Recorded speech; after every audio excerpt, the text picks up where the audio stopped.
Bismillahirrahmanirrahim. Assalamu alaikum dear students. Welcome to the 32nd lecture of Discrete Structures CSC 102. In the previous lecture we were discussing about trees and we have discussed matrices and graph. How to construct matrices using directed graphs, undirected graphs, and how to obtain directed and indirected graphs if we are given matrices, and we have also discussed how to obtain matrices of the connected components of the graphs.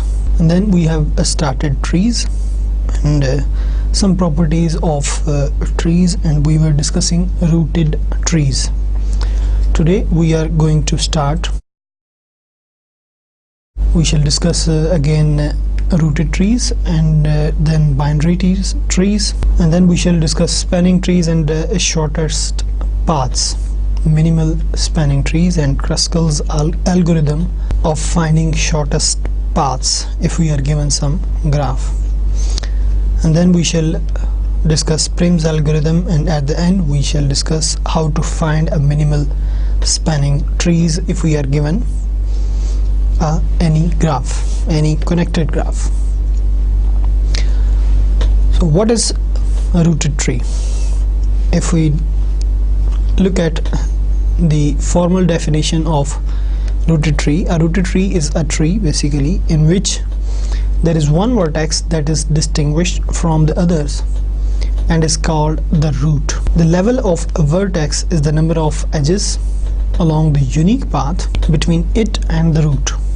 We shall discuss all these points which are given in the definition of the rooted trees with the help of an example. The height of a rooted tree is the maximum level of any vertex of the tree. Given the root or any internal vertex V of a rooted tree, the children of V are all those vertices that are adjacent to V and are one level further away from the root than V. If W is a child of V, then V is called the parent of W, and two distinct vertices that are both children of same parent are called siblings. Given two distinct vertices V and W, if V lies on the unique path between W and the root, then V is an ancestor of W and W is a descendant of V. So now let's discuss all these points which are given the definition with the help of an example. Here, just to describe the terms which are in definition, here is a tree. The first point here, which is distinguished from others, this is basically called a root where this rooted tree has been started. So this point is called a root, and this is basically a level 0 of this rooted tree. Rooted trees are basically just like the roots of a tree, therefore such type of tree are called rooted trees. Now the first point here, this is called root where this tree started, and this is basically the level 0 of this tree. At the next level here, at the level 1, this is basically we have only these 3 branches, and these points U, for example, this one is U1, this is U2. These are basically immediate, you can say immediate next points which are connected to this rooted tree, root of this tree. So these are at basically level 1. Now let's revisit the definition. One vertex basically which is distinguished from other is called a root. We have just discussed the level of a vertex. Level of a vertex is the number of edges along the unique path between it and the root. Now here we have only one edge, and U is connected to the root, and we have only one edge here also, and at this point also we have only one edge, at this point also we have only one edge, so one edge away from the root is basically the level 1. Two edge away from the root is basically the level 2. So here we have level 2 because we have 1 2 1 2 2 edges. So similarly this one, this one, this one, all these vertices are at the level 2 because there are 2 edges. So, or you can say these vertices are 2 edges away from the root. So we have, therefore this level is level 2. Here we have these points are 3 edges away from the root, therefore this is level 3. These points are 4 edges, 1 2 3 4 edges away from the root, therefore this vertex is basically at level 4. So this is how we describe levels in the rooted trees. Now the height of a rooted tree. What is height of a rooted tree? Is the maximum level of any vertex of the tree. Now what is the height here in this rooted tree? It's basically 1 2 3 4. You can say the height of this tree is 5. The height of a rooted tree is the maximum level of any vertex of the tree. So here in this rooted tree we have 1 2 3 4 5. So this vertex is the maximum level of vertexes here at the end is 5, therefore the height of this rooted tree is 5. Given the root or any internal vertex v of a rooted tree, if we are given any internal vertex is basically, it's not the, you can say, terminal vertex. These are basically terminal vertices. These are terminal vertices as we have discussed in the previous lecture. So if we are given any internal vertices, if this vertex is not the last or the initial, you can say, so these are basically the terminal vertices, and all the vertices which are in between of them, these vertices are called internal vertices. So if we are given any internal vertex v of a rooted tree, the children of v are all those vertices that are adjacent to v and or one level further away from the root than v. Now for example, in this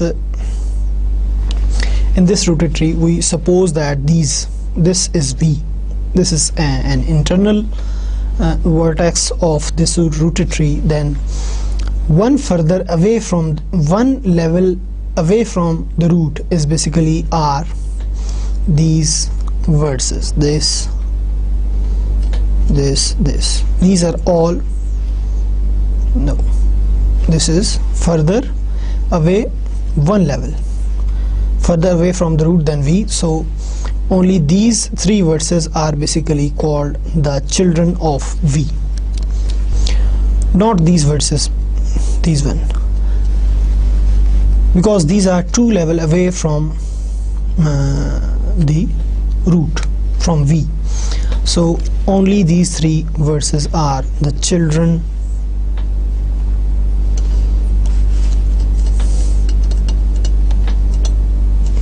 of v.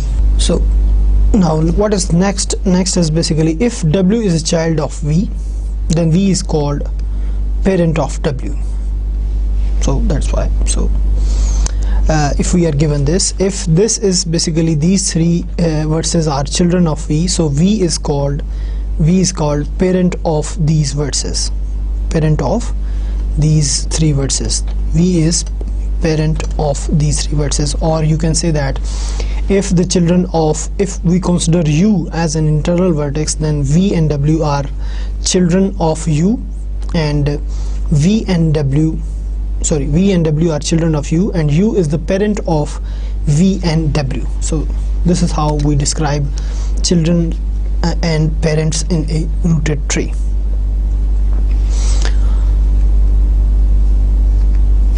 And 2 distinct vertices that are both children of the same parent are called siblings. So similarly, if we consider here u as a parent of v and w, v and w are children of u, then v and w are called siblings here. So you can see here v is a child of u, u is a parent of v. Similarly, w is a child of u and u is a parent of w. V and w are called siblings. The next is if we are given any two vertices v and w, if v lies on the unique path between w and the root. If v lies on the unique path between w and the root, then v is ancestor of w and w is descendant of v. For example, here vertices in the enclosed region, this is basically dotted enclosed region here, are descendant of u. So u is basically ancestor, u is ancestor, and all these vertices which are connected with u and away from the root are basically descendant of u, and u is called ancestor of each of these vertices. So this is how we see the descendant and ancestor of the vertices in a rooted tree. So this is all. We have discussed all the main points in the definition with the help of this rooted tree. Now let's consider an example of this rooted tree.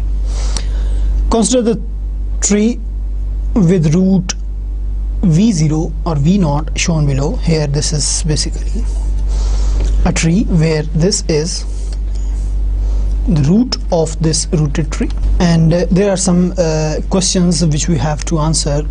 A part is, what is the level of v5? So v5 is here, and we have to tell the level of v5. How to determine the level of any vertex in a rooted tree is basically count the number of edges from v5 up to v0, which is the root of that rooted tree. So we have 1, 2 edges. v5 is basically 2 edges away from the v0, therefore v5 is at level 2. So all these vertices are at level 2. So this is basically level 1, as we have discussed in the definition, because these vertices are v1, v2, v3 are all 1 edge away from v0, therefore this is a level 1. All these vertices are basically at level 3. Now what is the height of this rooted tree? B part is what is the level of v0? Level of v0 is basically this is at level 0, because we don't have any edge from v0 to the root, therefore its level is 0. What is the height of this rooted tree? So how many edges are there in this rooted tree? So this is basically 1, 2, 3. So the height of this rooted tree is 3. The height of this rooted tree is 3. In D part, what are the children of v3? v3. So here is v3, and one level away from the root and connected to v3 are basically v5 and v6. Therefore v5 and v6 are basically the children of v3. In E part, what is the parent of v2? v2 is here. The parent of v2 is v0, as v1, v2, v3 are the children of v0, therefore the parent of v2 is v0. In F part, what are the siblings of v8? v8 is given here. So what are the siblings of v8 are v7 and v9 are siblings of v8 according to the definition of rooted tree. The next level is what are the descendants of v3? the descendant of v3. V3 is here. All other vertices which are away from v3, means you can say further away from the rooted tree from v3, these are v5, v6 and v10. These are all descendant of v3, and v3 is basically the ancestor of all these vertices. So this is how we can describe the rooted trees and how to compute levels and parents, siblings, children, descendants, ancestors in the rooted tree. The next is which is a special case of a rooted tree, is basically a binary tree. A binary tree is basically a rooted tree in which every parent has at most 2 children. So basically a binary tree is a rooted tree, and it is a special type of rooted tree in which every parent has at most means maximum you can say, या ज़्यादा ज़्यादा 2 children हो सकते हैं, 2 children हो सकते हैं. Each child in a binary tree is designated either a left child or a right child, but not both. Means if any vertex or any parent has 2 children, then one child will be called left child and the other will be right child, but not the both, that is both the children cannot be the left child. And every parent has at most 1 left child and 1 right child. So this is the same thing. A full binary tree is a binary tree in which each parent has exactly 2 children. However, until here we have in this part of the definition, which is before this, a full binary tree. In this definition they have described that every parent can have or has at most 2 children. ज़्यादा ज़्यादा 2 children हो सकते हैं, means अगर ज़्यादा ज़्यादा 2 हो सकते हैं तो 1 भी हो सकता है, 0 भी हो सकता है. So a binary tree is basically a rooted tree in which each parent has at most ज़्यादा ज़्यादा 2 children. उसमें ज़रूरी नहीं है कि exactly 2 children हो, तो 1 भी हो सकता है, 2 भी हो सकते हैं, लेकिन 2 से ज़्यादा नहीं हो सकते. But after this part of the definition, a full binary tree is a tree in which each parent has exactly 2 children. Exactly 2 children means 1 नहीं हो सकता, उसमें सिर्फ और सिर्फ हर parent के 2 children होंगे. Now, given any parent from here, given any parent v in a binary tree T, if v has a left child, then the left subtree of v is the binary tree whose root is the left child of v. Definitely you can see this figure and you'll understand better. Given any parent v in a binary tree T is any binary tree, if v is the left child, then the left subtree of v is the binary tree whose root is the left child v of v, whose vertices consist of left child of v and all its descendants, and whose edges consist of all those edges of t that connect the vertices of the left subtree. The right subtree of v is defined analogously, similarly. So for example, if we have this a binary tree whose root is this, and if we suppose it's a parent, it has 2 children, this u and w. Yes, u is the left child of this root and w is the right child of this, and further u has 2 children, this and this. This is v and this is, for example, this is v1 and this is v2.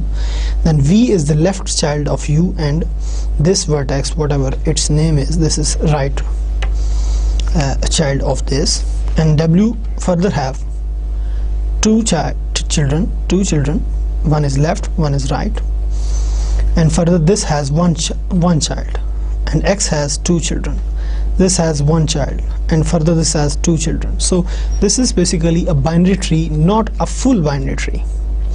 And you can see that this is basically the left subtree of this W, whose root is this vertex, and this is right subtree of W, whose root is basically X.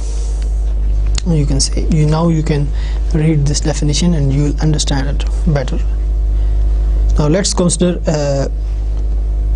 an application of these binary trees, a representation of algebraic expressions.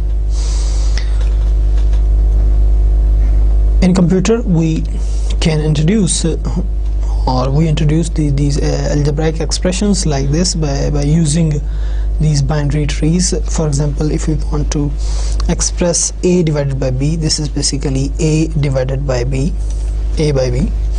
Now how to represent this algebraic expression by using this binary tree? So we write here the division.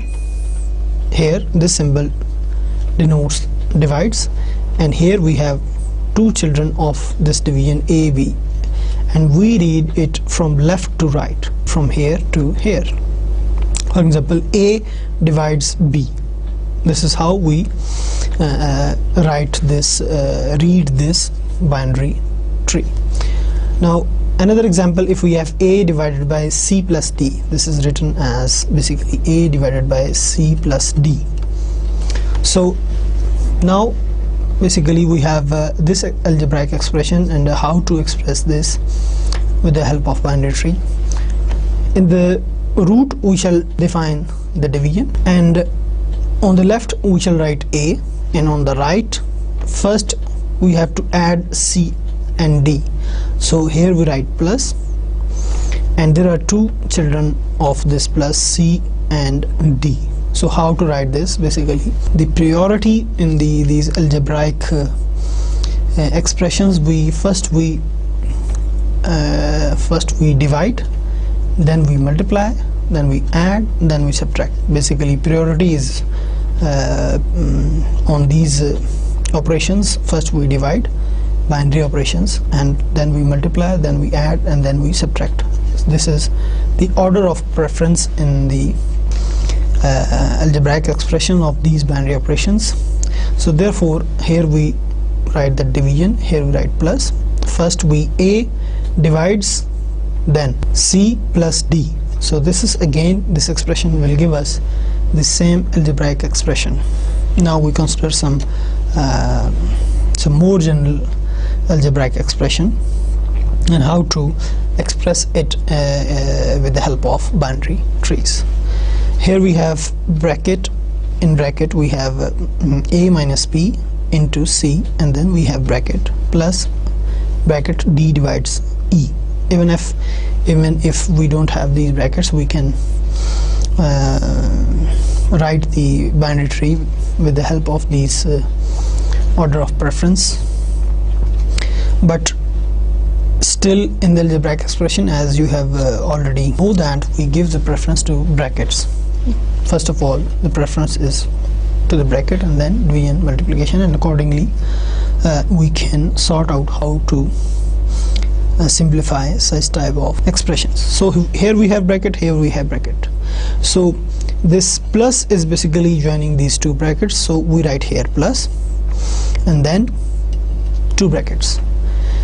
In the first bracket we have here multiplication. This dot represents multiplication. We have 2 numbers which are multiplying, so we write here dot, and there dot, in dot we have a minus b dot c, means here there are 2 children here of dot, which is one is c and the other is, basically we have to subtract a and b, so we write here minus, and then there are 2 children of this minus a and b. So here how to write this, and on the right side we write division and d divide e. So this is basically one bracket and this is the other bracket. So we simplify this bracket, then plus this bracket. And how to simplify this bracket? Here we have a, how to read, as I have told you here, this will be simplified from left to right. A minus B dot C. So how to write this? This is basically A minus B. This is simplified here. This is again the bracket, and then dot. We have dot C. So one, here we have C. One bracket now is simplified. Now we have plus. Then AD divides E. So we have D divides E. So this is the other bracket. We again obtain the same algebraic expression with the help of a binary tree also. So this is how we can express binary. This is basically one of application of binary trees. We can simplify algebraic expressions using these binary trees. So this is an example of a full binary tree also. You can see that every parent has 2 children. Now let's discuss what are the spanning trees and how to find the shortest paths in the given graphs. This is an example and motivation how, why and where we need to find shortest paths, and how the trees help us to find the shortest paths. An East Coast airline company wants to expand service to Midwest and has received permission from the Federal Aviation Authority to fly any of the routes shown in the figure. So these basically एक airline company है, जैसे कि हमारी अब for example PIA है या Emirates है, जो भी है, वो अपना जो सर्विस है वो एक्सपेंड करना चाहती है. मींस ऑलरेडी वो कुछ शहरों पे उनकी जो फ्लाइट्स हैं वो जाती हैं, and they want to expand their service to many other cities. So we have these cities: St. Louis, Chicago, Milwaukee, Detroit, and the other. Here is the Minneapolis and Nashville, and there are other cities which they want to expand their service in these cities of their airline.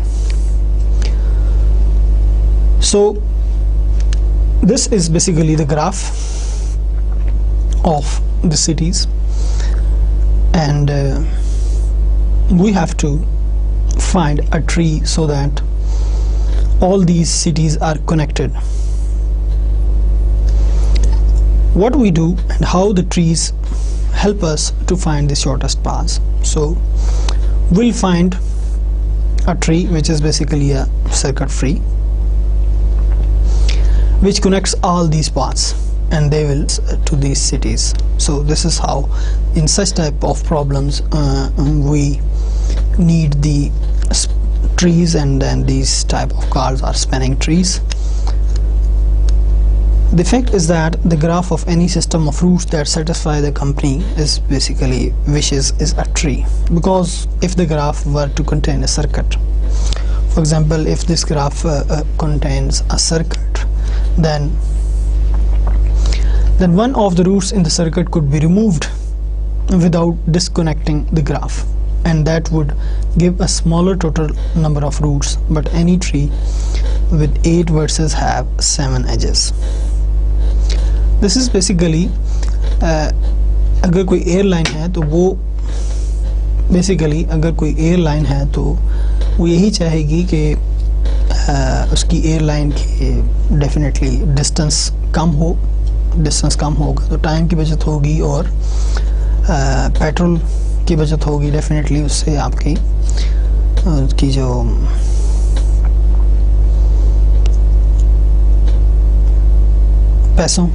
पैसों की बचत होगी. तो ये क्या वो company क्या चाहेगी? वो यही चाहेगी कि इस तरह कोई रूट डिफाइन किए जाएं कि सारे सिटीज़ भी कनेक्ट हो जाएं, उनकी फ़्लाइट्स वहाँ पे जाएं और जो डिस्टेंस है वो भी मिनिमम रहे. तो such type of network basically is a tree, because for example if we have 3, 4, 5, 6, 7, 8, we have 8 cities, and we have discussed in the basic definitions of tree that if we have n vertices, then a connected graph with n vertices have n minus 1 edges. If this is true, then it is called basically a tree.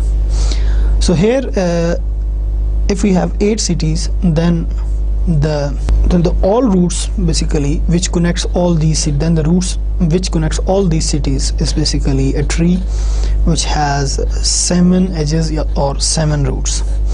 So any system of roots that connects all 8 vertices yet minimizes the total number of roots consists of 7 roots, basically it's a tree. So the solution to this problem, to expand the service of this airline, is basically a tree. We have to find a tree which connects all these cities and minimizes the total distance and their cost of fueling, so that they can expand their service to these cities.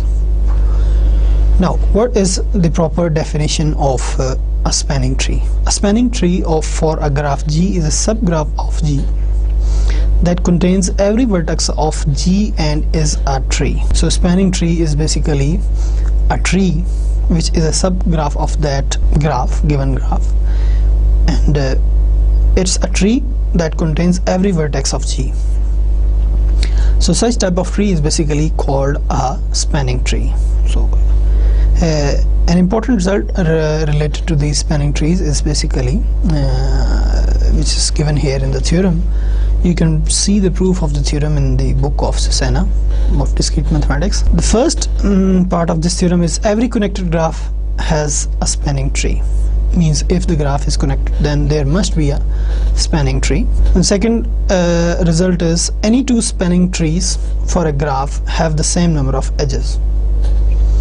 If you have two different spanning trees which are the subgraph of G and contains every vertex of G, then both spanning trees must contain same number of edges. So this is also an important result related to these spanning trees. Now, an example in which we shall discuss how to find the spanning trees for a given graph. So example is this: find all spanning trees for the graph G pictured below. That is this is the given graph. This is the graph G, and we have to find all possible spanning trees for this graph. Now, what is spanning tree? Spanning tree is basically a tree, and tree is always a circuit free. And you can see that in graph G there is a circuit V1, V2, V4, V1, or you can say V2, V1, V4, V2. This is a circuit. So we have to remove this circuit from the graph to get a tree and then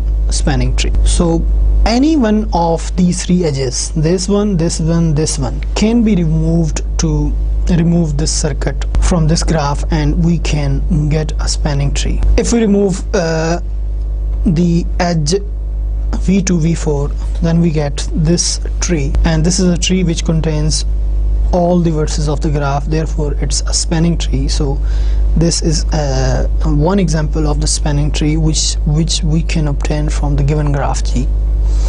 And if we remove the edge V1, V2, then we obtain another spanning tree from the given graph, which is a subgraph of G and contains all the vertices of G. And at the last, if we remove V1, V4, we get this spanning tree. This is basically a tree which is circuit free and contains all the vertices of G, therefore it's a spanning tree for the given graph. So all these spanning trees are basically all these trees are spanning trees which are subgraph of G.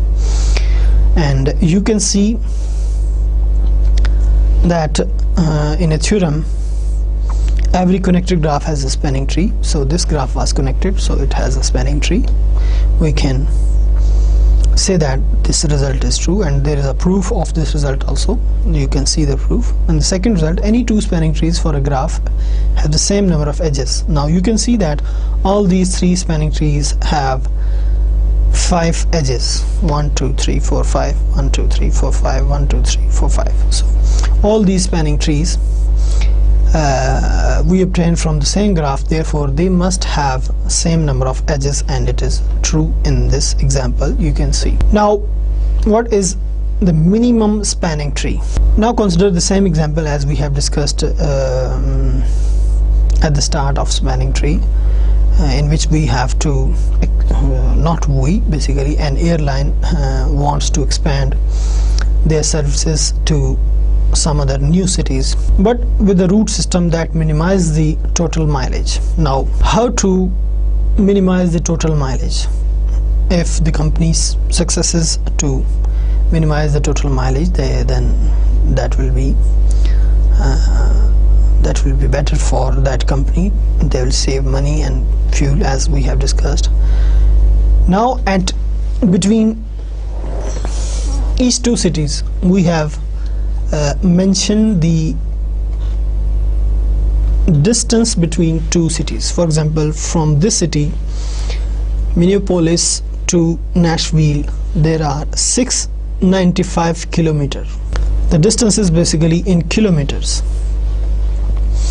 So between each two cities, now we have mentioned the distance in kilometers. Now we have to find the minimum spanning tree, that is a tree which contains all the vertices of that graph and is a tree, and it's obviously a subgraph of this graph. And if this graph whose edges are labeled with numbers known as weights, and we call this, it could be weight, it could be anything, it could be distance, it could be any other thing which we can assign here in the graph, and such type of basically numbers which we label between with the edges are called weights, and we call it a minimum weight or weighted spanning tree. And we have to find a minimum weighted spanning tree, or simply a minimum spanning trees is a spanning tree for which the sum of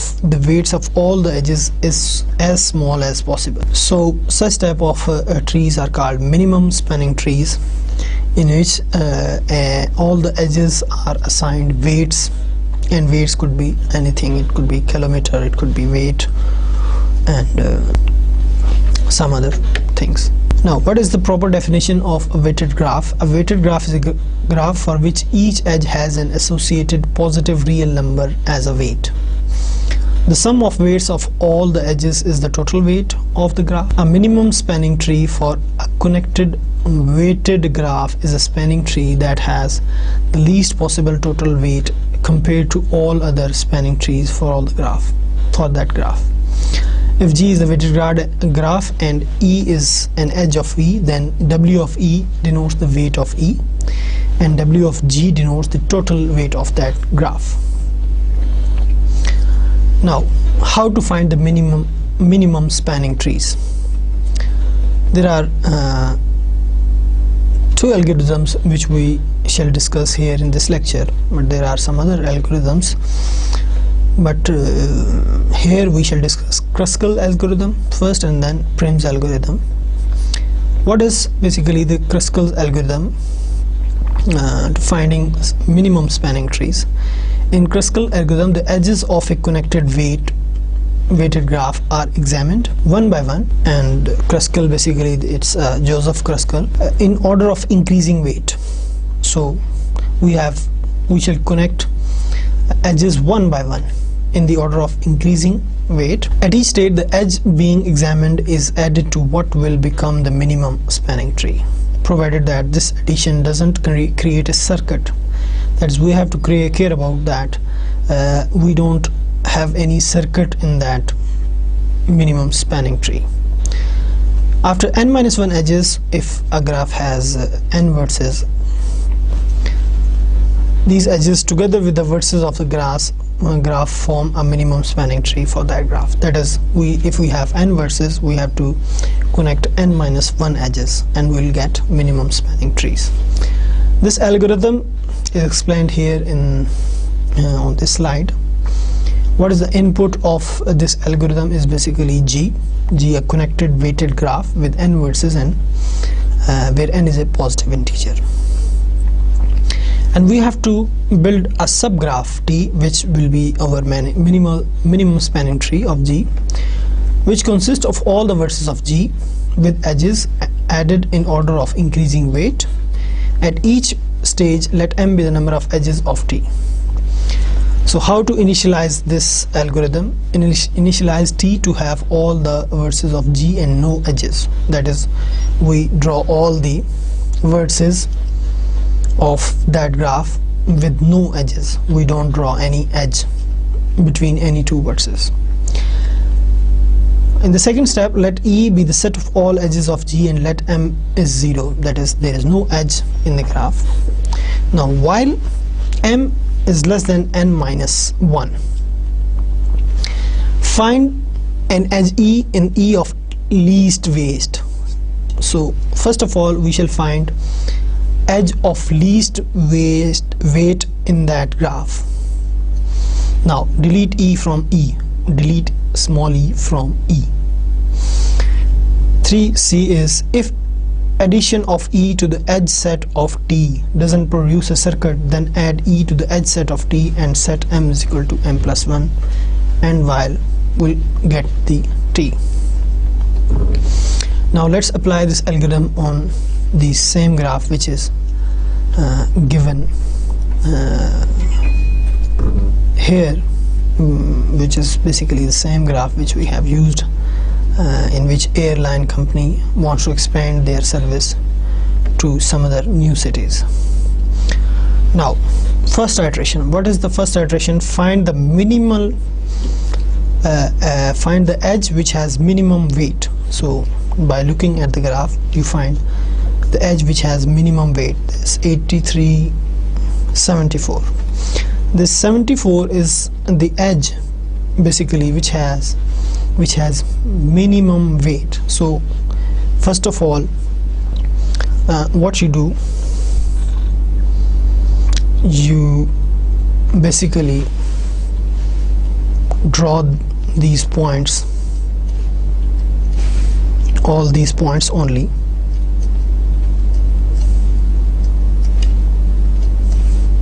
so there are 1 2 3 4 5 6 7 8. So 8, we have 8 vertices. This was the first step in the algorithm. Now find the edge which has minimum weight and connect the vertices. We have 74 is the minimum weight. We draw this edge.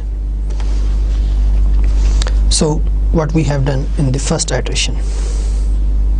In the second iteration, find the weight which is greater than 74. Now greater than 74 is basically the 83. So add here this weight, this edge between these two vertices. Similarly, find the next edge which has greater weight than 83. So which is, here you can see 151 is basically the edge which is greater than 83. So we add this edge to this graph. Next, find the edge which has greater weight than 151 is basically here, you can see 230, I think 230 is, we can see here this. At fourth step, we have weight 230 which is greater than 151. So 230 is this, so add this edge in the graph.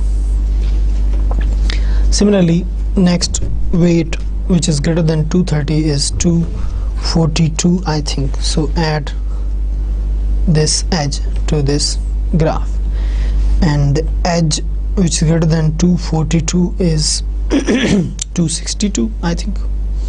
262, yes. So add this edge to this graph, and then find the edge which has weight greater than 262 is what is 306. It's 30, so 269, sorry, is 269, this one. But if we add this edge here, this will produce, or we will have a circuit in the graph. We'll have circuit which start from here and ends at here. So this edge will give us a circuit in this tree, in this graph. Therefore we cannot add this edge to this graph. So we go further.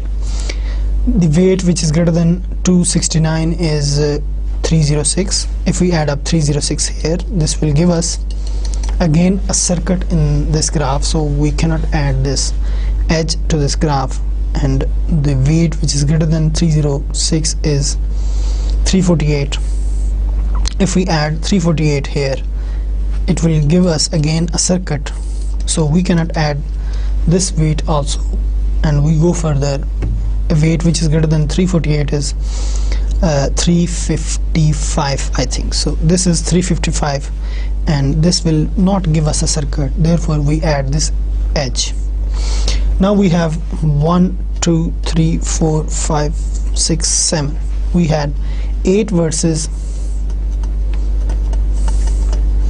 and 7 edges.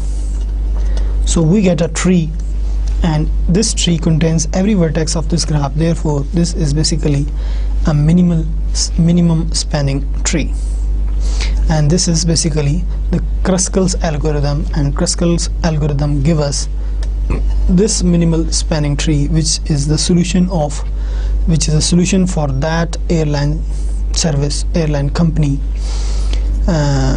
which want to expand their service to other cities.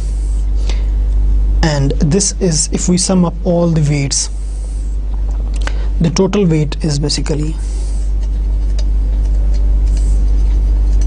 the sum of 355 plus 74 plus 262 plus 242 plus 155 plus 83 plus 230. So this is basically the total distance in which they have to bear expenses to cover all distances, and they will initiate their service to these cities, and this will be the minimal spanning tree which will give the solution to this problem to that airline service. And we have found the minimal spanning tree using Kruskal's algorithm. Next is basically the Prim's algorithm.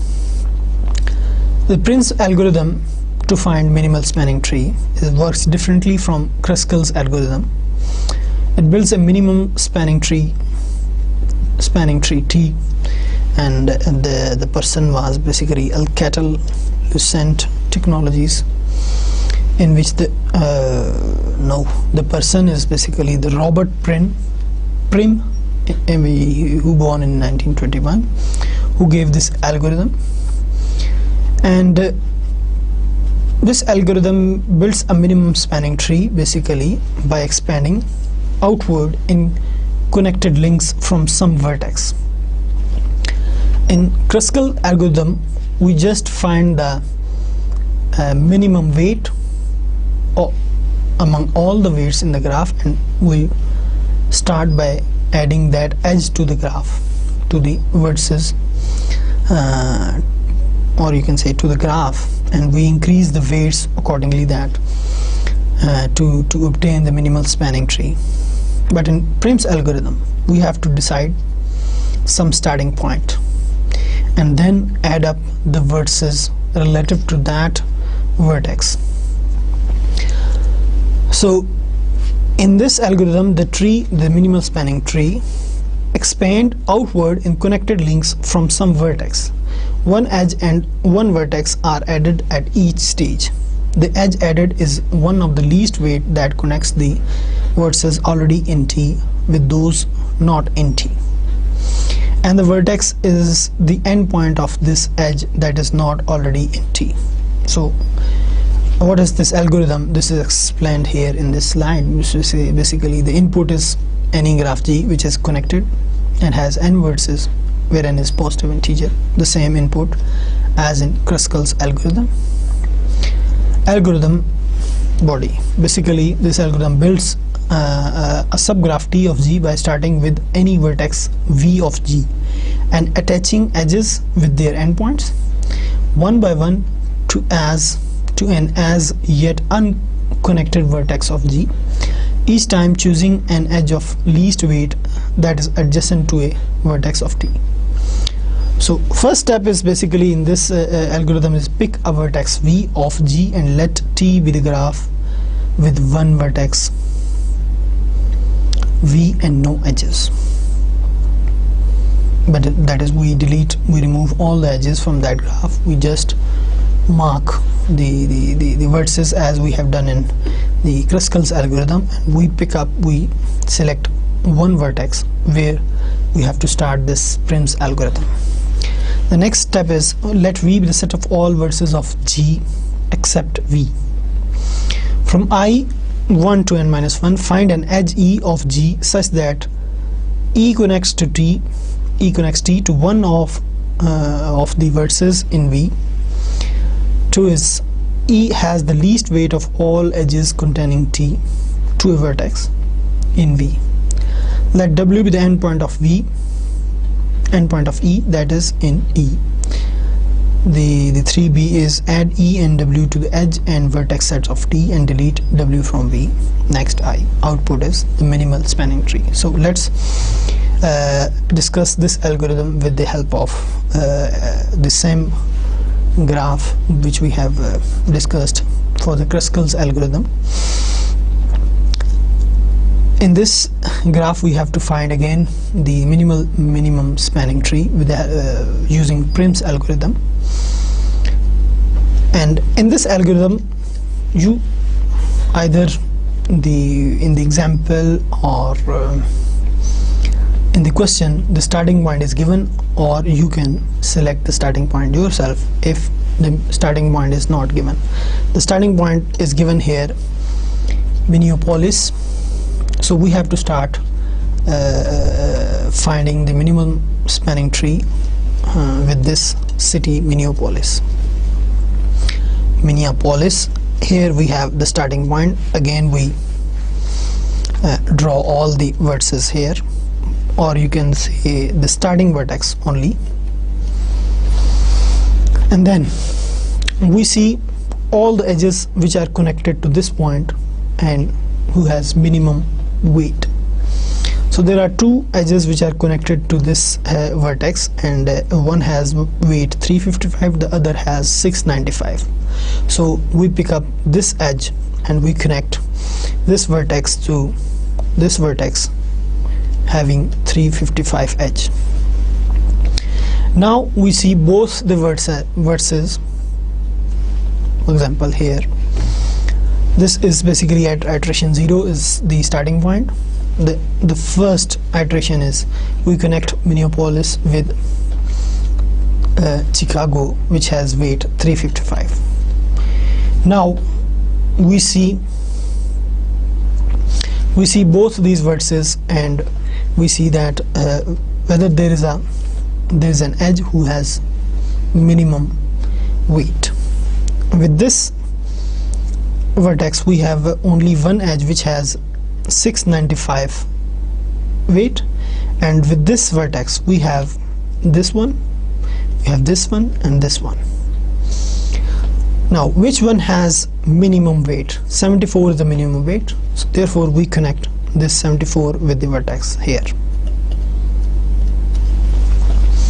And we have to care about here that we don't get any circuit in connecting these vertices using Prim's algorithm. Now we have three vertices. Now we see all these three vertices, and we see the weights of all these edges connected to these three vertices. We have 695, we have 262, we have 348, we have 269. So all these edges are connected to these three vertices, and minimum weight among all these vertices edges is basically 262. So we connect 262 with the St. Louis, this city which has 262 weight. Now we see all these vertices and the edges connected to these vertices, and we find the minimum weight. So this one is connected to this one, which has 242, it has 262, 269, 348 and 695. So minimum weight among all these edges is 242. So we connect Saint Louis with the Louis wheel. So 242, we connect this. Still we don't have any circuit with this in this connection. Now we see all these vertices and the edges associated to these vertices, and we'll find the edge with minimum weight. We have 151, 83, 306, because with this we have connected this one, this one, this one, and with this we have connected this one, this one, this one, and this has already been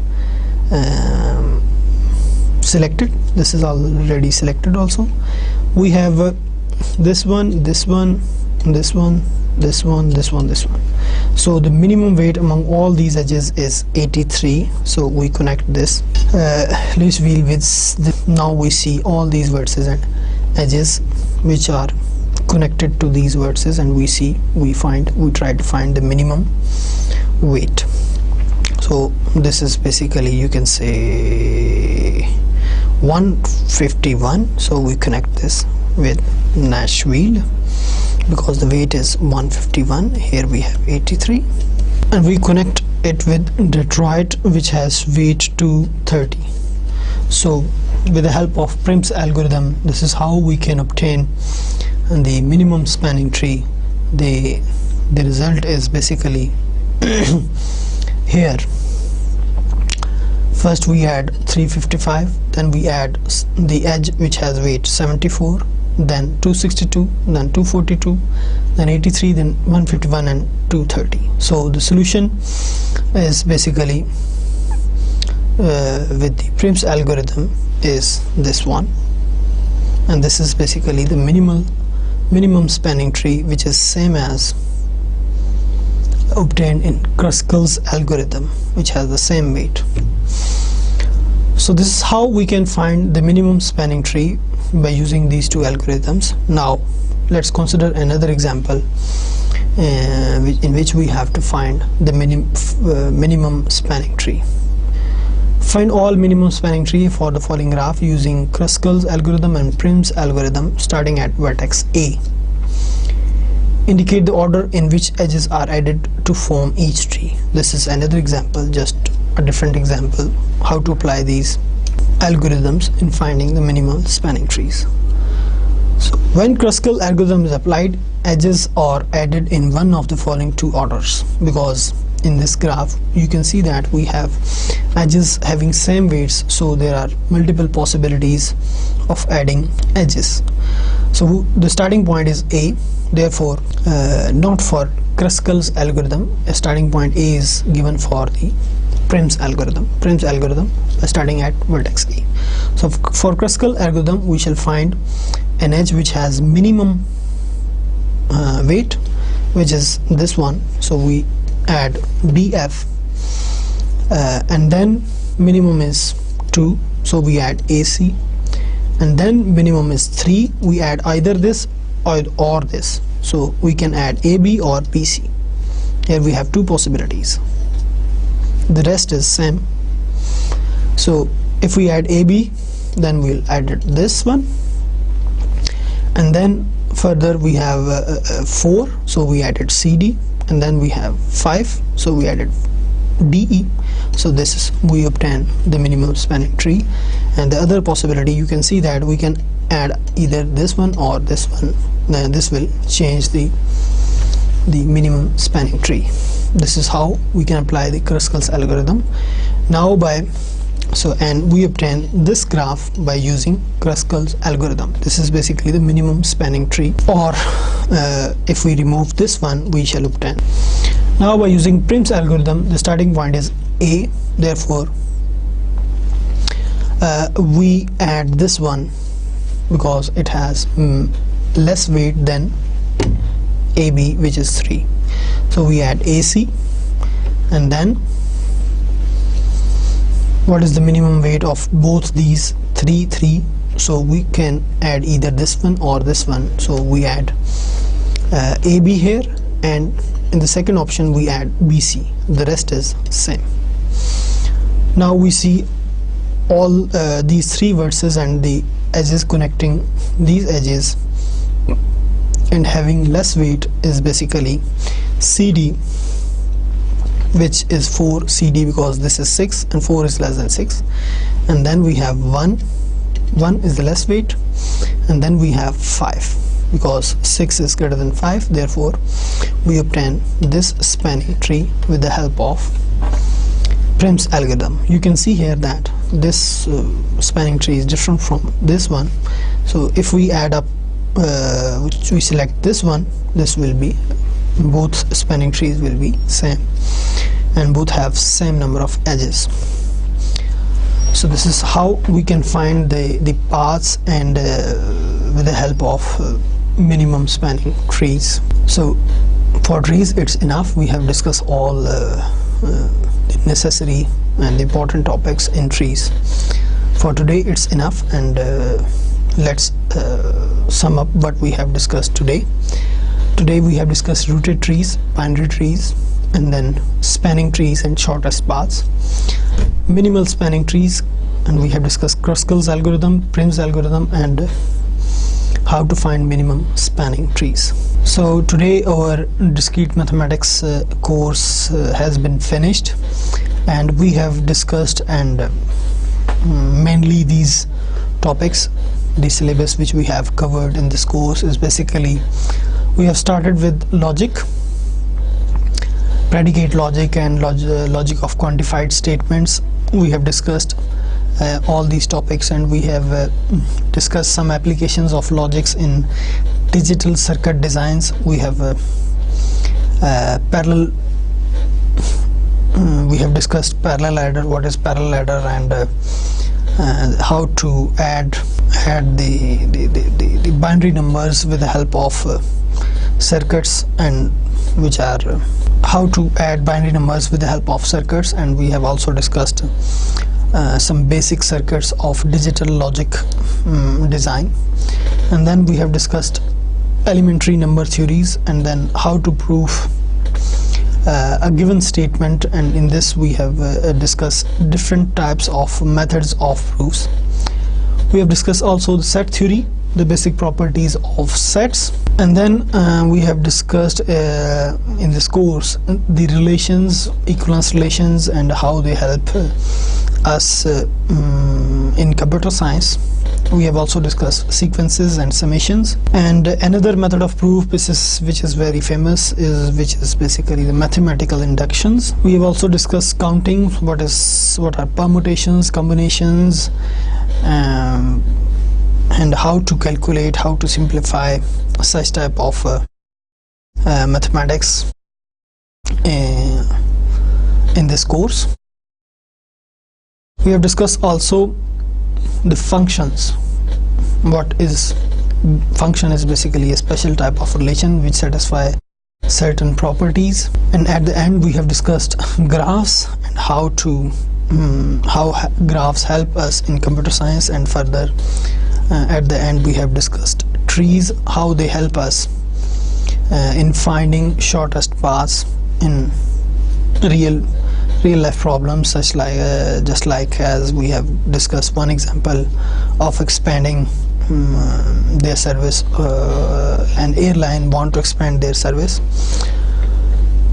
So I hope you understand not all but maximum of these topics and maximum of things which we have discussed in this course, and good luck for the exams and assignments, and for the final exam of this course.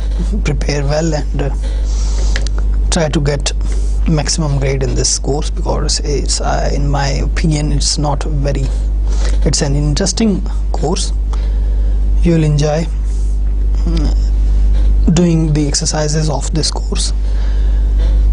For exercises related to each topic, logic, elementary number theory, relations, etc. I have told you in the first lecture the reference books, which are basically discrete mathematics and its applications with combinatorics and graph theory.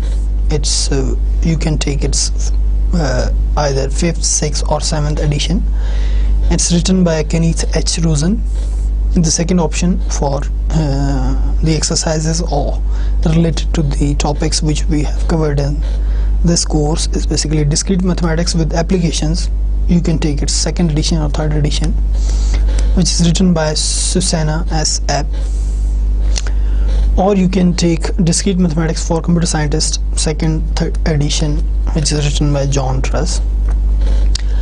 I have consulted a maximum of these 2 books in preparing these slides and delivering these lectures. Maximum, basically this book of Susanna, I have prepared maximum of the slides at the end after the, you can say, 16th or 17th lecture. I have consulted the book of Susanna, but in the early lectures, 1st to 5 or 6 lectures, I have consulted maximum of the book of Kenneth H. Rosen. So you can discuss, you can find exercises in these books and just practice maximum of the exercises to master this course. So good luck for this course and good luck for the future. Allah Hafiz.